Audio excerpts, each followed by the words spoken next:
Manly superstar Tom Trbojevic today held an emergency meeting with his manager to discuss his future at the club in the wake of Des Hasler's sacking. Zach Bailey is at Manly's Brookvale headquarters. Zach, what was the outcome of those discussions? Good evening, Ros. Well, Tom Trbojevic arrived here to train on his own this morning before he met with his agent over Zoom, where he raised concerns about the treatment of former coach Des Hasler and the current state of the club. By the end of that meeting, Trbojevic decided not to ask for a release. The fullback didn't want to make such a big decision about his future, given how emotionally invested he has been in this entire situation. So that is good news for both the club and its fans for now. As for Hasler's replacement, well, Anthony Seibold is almost a certainty to be unveiled as Manly's new head coach.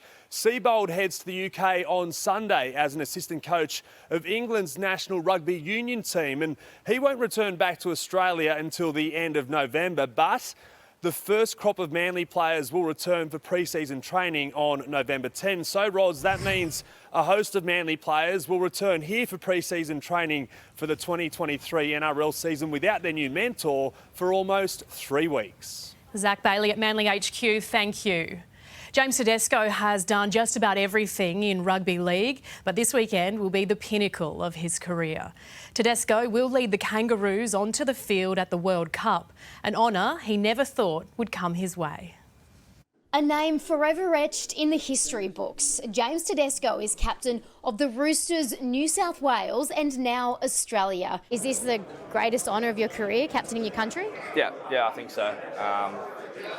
Yeah, definitely, actually. It's always a goal as a kid to dream to play for your state and your country, and then now being able to captain, I wouldn't have ever dreamed of that. A special moment for the entire Tedesco family. Mum couldn't say congratulations enough times. I feel like she was on the verge of getting emotional, so that sort of made me get a bit emotional as well. A proud week for the Murray clan as well, with Cam to take on the vice-captaincy. With Dad in particular, he's a big kind of World Cup fan.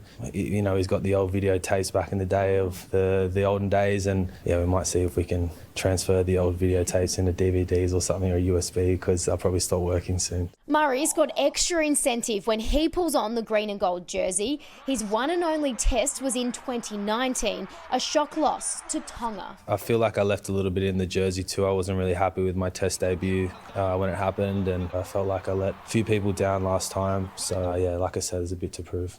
It was a day off for the Kangaroos today, so they enjoyed some quality time on the golf course. Tomorrow, they'll head to Leeds for their final training session ahead of their World Cup opener against Fiji. In Manchester, Emma Lawrence, 9 News.